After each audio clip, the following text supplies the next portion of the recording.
வணக்கம். செல்வகுமாரின் அக்டோபர் மாத வானிலை ஆய்வறிக்கை, வானிலை எச்சரிக்கையும் கூட. காற்று பகுதி, கணவாய் பகுதி மற்றும் தென் மாவட்டங்களுக்கு எதிர்பார்த்ததை விட அதிக மழை.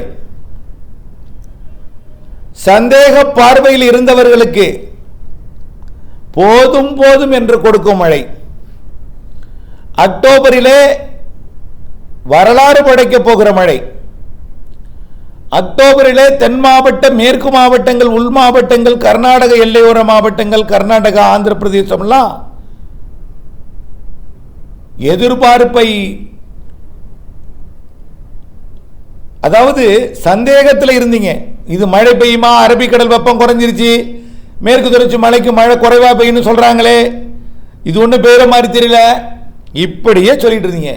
பெய்யும் பெய்யும் பெய்யும், நிகழ்வு அரபிக்கடல் நோக்கி போகும், காற்று சுழற்சி உருவாக போகுது, 8ஆம் தேதிக்கு மேலே மழைன்னும் கொட்ட தொடங்கியது. இன்றைக்கு உடுமலைப்பேட்டை, பொள்ளாச்சி எல்லாம் இந்த மழைப்பொழிவு ஒட்டுமொத்த மேற்கு தொடர்ச்சி மலையிலும் தொடங்கி இருக்கு. திருப்பத்தூர், வேலூர் மாவட்டம் தொடங்கி இருக்கு. இந்த மழைப்பொழிவு இன்றோடு நிற்காது. மாலை வந்து விட்டால் மழைதான். இப்பொழுதைக்கு வரக்கூடிய நாட்களில், வரக்கூடிய 24 மணி நேரம் எங்கெல்லாம் மழை எதிர்பார்க்கிறோம்னு பார்த்தீங்கன்னா, இன்றைக்கு கடலோரம் வராது, அப்படித்தான் தெரியுது. கிழக்கு காற்று வலுவாக இருக்கு. கிழக்கு காற்று போய் உள்ளே, அதாவது காற்று சுழற்சியில் இருக்கக்கூடிய வளிமண்டல காற்று உள்ளே போய், கீழடுக்கு காற்று உள்ளே போய் குளிர்வித்து வடமேற்கிலிருந்து வரக்கூடிய நீராவியை தடுத்து மழைப்பொழிவை கொடுத்து கொண்டிருக்கு.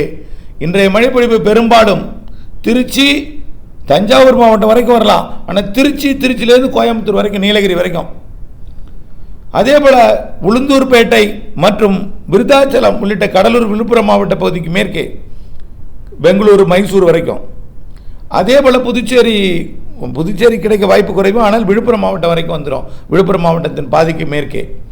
அதே போல் காஞ்சிபுரம் மாவட்டத்தின் அங்கே ராணிப்பேட்டை மாவட்டத்திலேருந்து திருவள்ளூர் மாவட்டம், திருத்தணி உட்பட அப்படியே பெங்களூர் வரைக்கும் நிறைய மழைப்பொழிவை கொடுக்க போகுது வரக்கூடிய மணி நேரங்களில். சரி, நாளை எப்படி இருக்கும்? கடலோரம் வந்துடும். நாளை டெல்டாவிற்கும் உண்டு.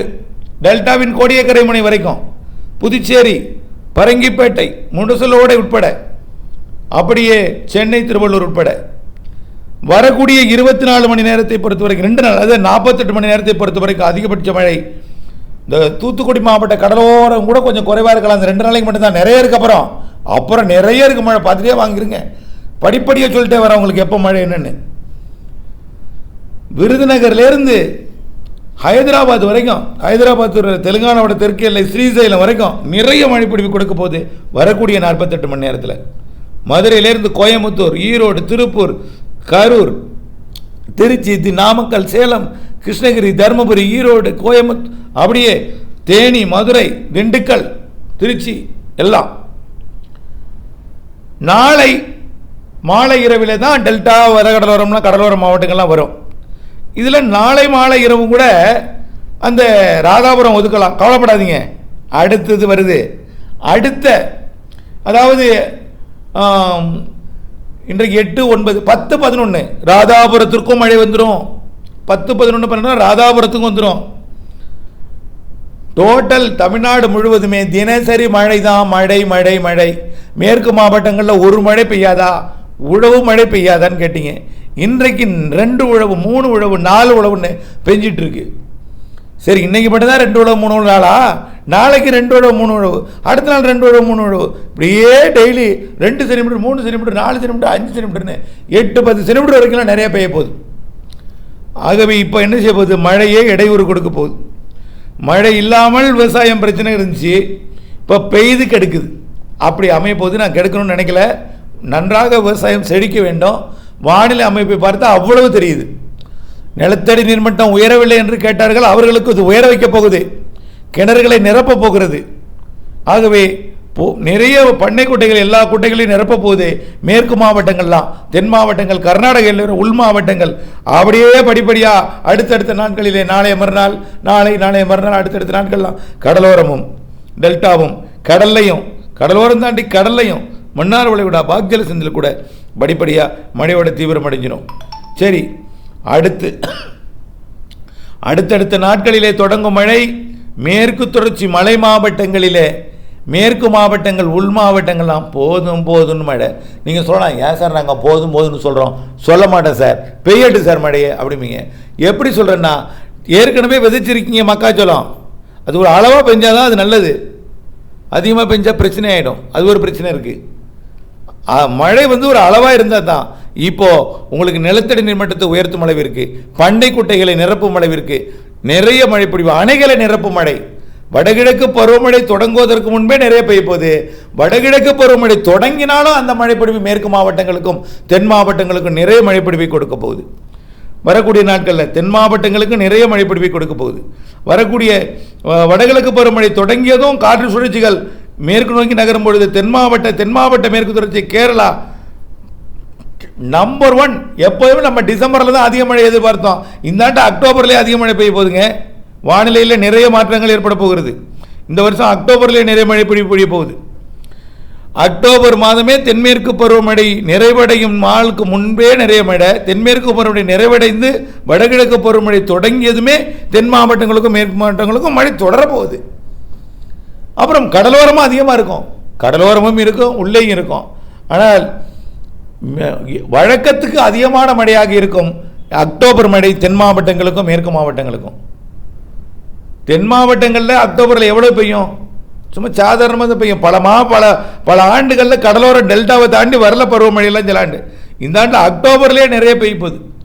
வடகிழக்கு பருவமழையில் எவ்வளவு பெய்யுமோ அந்த மழை அக்டோபர்லேயே கொடுக்கறதுக்கு வாய்ப்பு இருக்குது. அக்டோபர் இறுதிக்குள்ளேயே மேற்கு மாவட்டங்களுக்கும் தென் மாவட்டங்களுக்கும். ஆமாம், பொறுத்திருந்து பாருங்கள், அந்த மழை தெரியுது. அக்டோபர் இறுதிக்குள்ளேயே வடகிழக்கு பருவமழை காலத்தில் டிசம்பர் வரைக்கும் என்ன மழை பெய்யுமோ அந்த மழையை அக்டோபர்லேயே கொடுக்க வாய்ப்பு இருக்குது மேற்கு தென் மாவட்டங்களுக்கு. அதனால தான் சொல்கிறேன். அப்புறம் அதோடு நின்று போய்விடுமா? அதற்கு பிறகும் நவம்பர்லையும் டிசம்பர்லையும் ஜனவரிலையும் மழை தென் மாவட்டங்கள் மேற்கு மாவட்டங்கள். சார் ஏன் சார் தென் மாவட்டங்கள் மேற்கு மாவட்டங்களே சொல்லிகிட்டே இருக்கீங்களே அப்படின்னு கேட்கலாம். அந்த இடத்துல தான் இதுவரைக்கும் மழை பெய்யல. அவர்களுக்கு இது ஒரு மகிழ்ச்சியான தகவலாக இருந்தாலும் அதிக மழை பெய்ய போகிற என்கின்ற எச்சரிக்கையும் கொடுக்கிறேன். டெல்டா மாவட்டங்களுக்கு நாளையிலிருந்து தொடங்கி இருக்கிறது. ஏற்கனவே பெய்துடுச்சு. இன்னைக்கு ஒரு நாள் கேப், நேற்றுக்கும் கேப் விட்டுருக்கு. சில இடங்களில் அதிகாலை நேரத்தில் பெய்யும். நாளையிலிருந்து இரவு மழை இருக்கு. அறுவடை நேரத்தில் இந்த மழை தேவையில்லாதது தான். அதனால தான் நான் அறுவடை விவசாயிகள் டெல்டா மாவட்டத்துக்கு மழை பொழிவை அதிகமாக சொல்லி அவர்களை பயமுறுத்த விரும்பலை. ஆனால் இரவு நேரம் அதிகாலை நேரம் மழை இருக்கு. பகலில் கிடைக்கக்கூடிய வாய்ப்பை பயன்படுத்தி அறுவடையை திட்டமிட்டு மேற்கொண்டு முதல்ல தானியத்தை மீட்டெடுத்துருங்க. அப்புறம் இரவு நேர மழை இல்லாமல் இருந்தால் அதனால் அடுத்த நாள் வைக்கோலை மீட்டெடுத்துடலாம். ஆகவே எல்லாம் நம் நன்மைக்காகத்தான். கடலோரத்துக்கு கொஞ்சம் மழை பொழிவது கொஞ்சம் தீவிரம் இல்லாமல் கிழக்கு காற்று அதிகமாக இருக்கிறதுனால வளிமண்டல சுழற்சி மேற்கு நோக்கி குவிக்கிற காரணத்தினாலே மேற்கு மாவட்டங்களில், கர்நாடக எல்லையோர மாவட்டங்களில், ஆந்திர எல்லையோர மாவட்டங்களில் மழை பொழிவு தீவிரமாக இருக்கிறது. நாளையிலிருந்து அது படிப்படியாக அதிகரிக்கும் கடலோரமும் என்பதை தெரியப்படுத்த விரும்புகிறேன். இந்த அறிக்கை சமர்ப்பிக்கப்படுவதற்கு முக்கியமான காரணம் அக்டோபரிலேயே தென் மாவட்டங்களுக்கும் மேற்கு மாவட்டங்களுக்கும் அதிக மழை இருக்கு.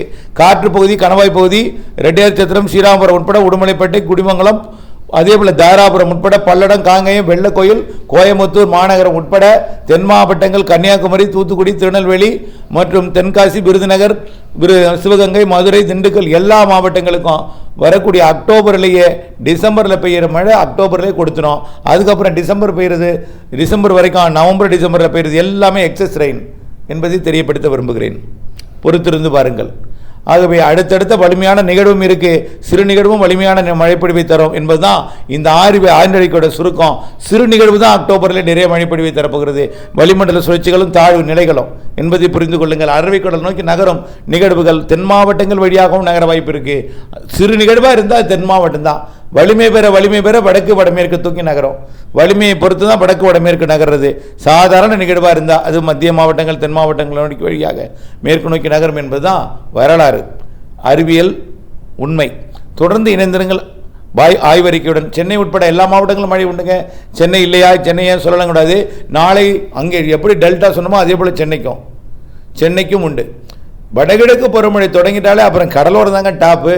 வரக்கூடிய நாட்களில் படிப்படியாக சென்னைக்கு மழைப்பொழிவு அதிகரித்து கொண்டே இருக்கும். சென்னை மட்டுமல்ல, அனைத்து கடலோர மாவட்டங்களுக்கும்.